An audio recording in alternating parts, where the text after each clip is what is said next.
VanCamp.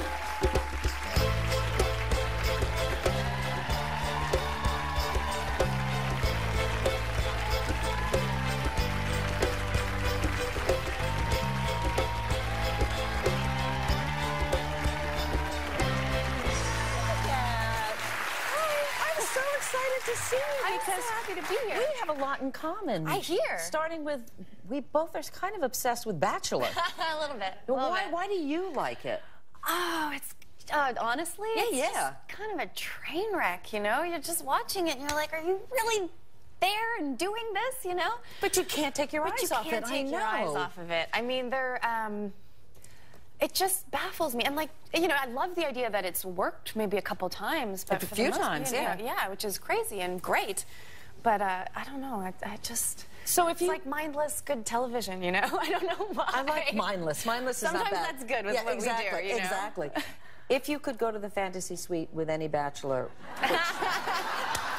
Speaking of mindless, that's amazing. Which would you choose? Or Bachelorette, I don't know, whatever. Sweet. But we were just talking, because I was like, gosh, I can't really remember them after the season's passed. I know, that's the thing. But I hear Farmer Chris is going to be the next Bachelor. Farmer Chris. I think he was my favorite.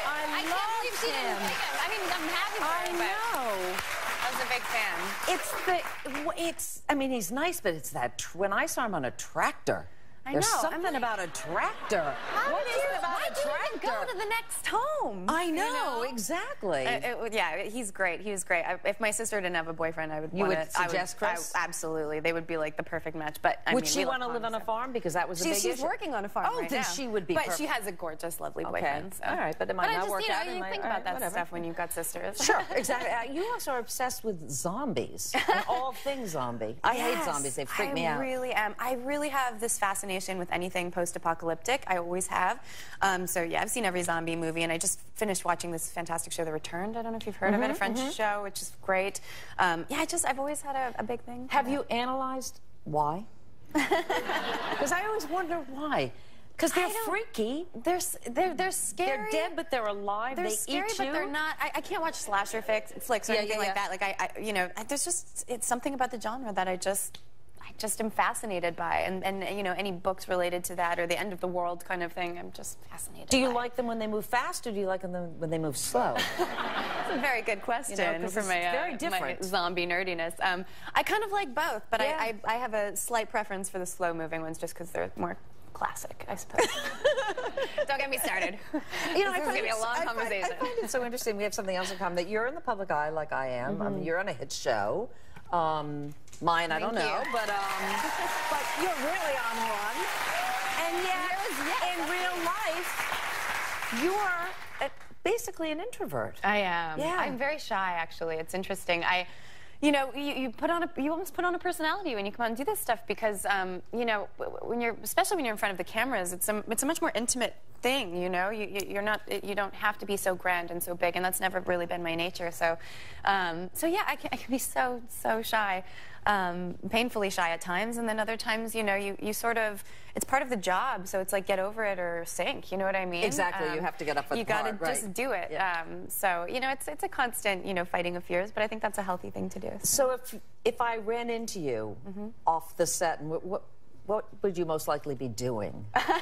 Grocery shopping, probably. Okay, It's so funny to me because, you know, paparazzi is such a weird thing. And, you know, you catch all these people in all these crazy environments, and I swear they only ever catch me at the airport or at the grocery store. I'm like, don't you get bored of this? I mean, and you're from Canada, you're probably not used to that, right? I mean, they don't have that kind of craziness there. No, not at all. No, it's a very foreign, strange world to me when that starts happening. I'm like, you know, I kind of freak out a little bit. But your role is pretty intense. I mean, this is a tortured soul, an angry young woman.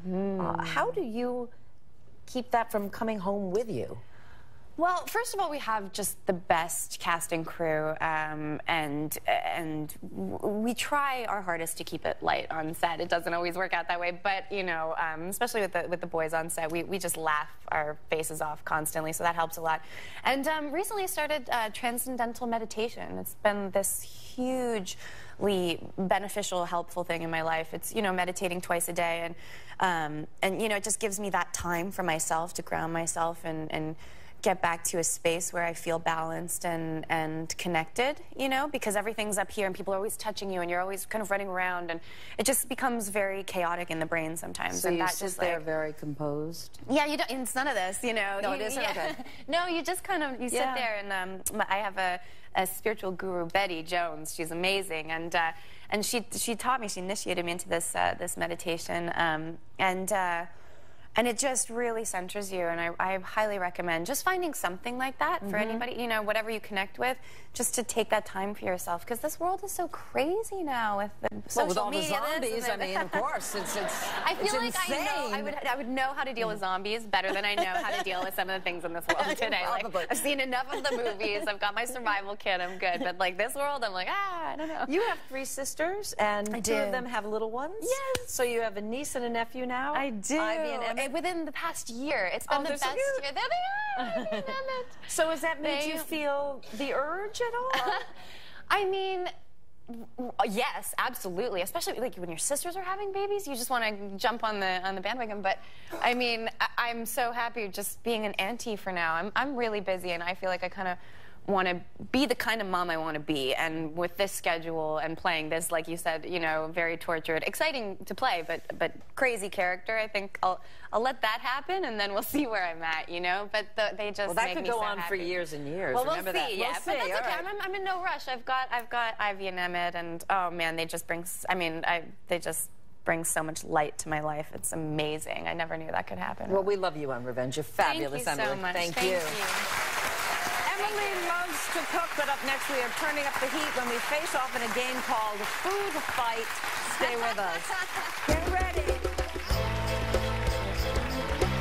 Next. We are back with Revenge star Emily VanCamp. She loves to cook, but can she stand the heat in my kitchen? We're going to find out because it's time to have a food fight.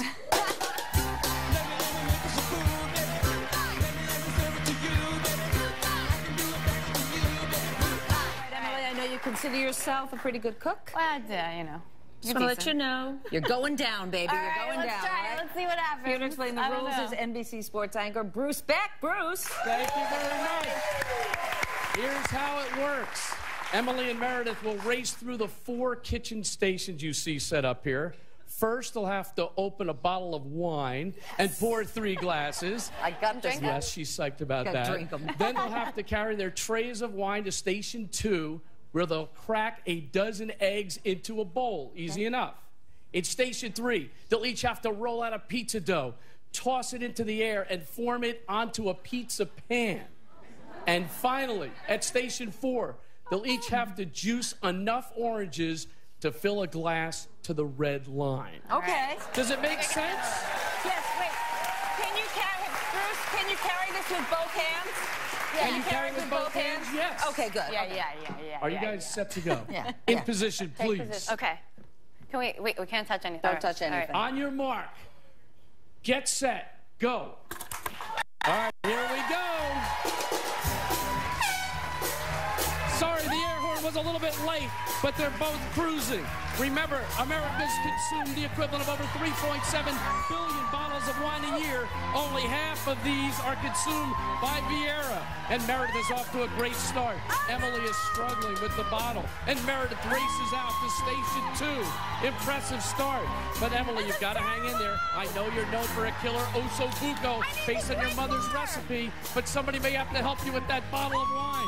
Emily's other specialties include homemade muffins and awesome cocktails. Meanwhile, Meredith is on to the eggs. It should be noted these are cage-free eggs. They're cracking. The chickens were fed an all-organic diet. The temperature on a sidewalk must be 158 degrees to successfully fry an egg. And Meredith is cruising. Open those eggs amazingly easy.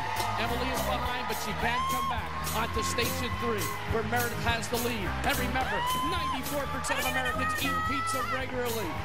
Come on, get in there. Emily is really picking up some ground. She's really rolling that dough. It's getting ugly. Oh my gosh, this is becoming a fight with a lot of the dough going into the air, but it's still Meredith with the lead. Come on, make that pizza. On average, each person in the U.S. eats around 23 pounds of pizza per year. I'd be 162 pounds if that was true. I'd cut off the other 23. All right, on to the juice station. This is number 4. This is where the going gets tough. The typical orange used for juicing is the navel orange. Meredith still has the lead, but Emily is charging hard. We're on the lookout for any wrist or knuckle injuries as they squeeze these oranges. Crowd is going wild. Emily digging down deep. Be careful as you go along. Meredith's had the lead the whole way, but Emily, looking for some revenge, is coming on strong. They've got to get to that line. We're watching for the end here. Who's got it? Who will get the victory? Emily continuing to work hard. Her first job is delivering food to clients. But Meredith is tough. Remember, this is not the first food face-off for Vieira. She took on Martha Stewart, and she won in 2009 in an apple pie bake-off. Although, even though Vieira proclaims a win, the official results are still in dispute. Down to the wire. Who's going to win it? Working those oranges, guys. Oh, my! Emily's won it. What a comeback. Fantastic. I think I broke a finger. I got to declare the winner. The winner is Emily. She was behind early, but she gets sweet revenge. She gets it. Well done. Bring it. What a competition. That's for cheating. Thank you so much, Bruce. A tournament for the ages. It Well certainly done. is. Our thanks to Emily VanCamp. What a good sport. We're going to Sunday at ABC at 10 p.m. Eastern. I got mine on you. Nice we'll be job. right back. Good comeback.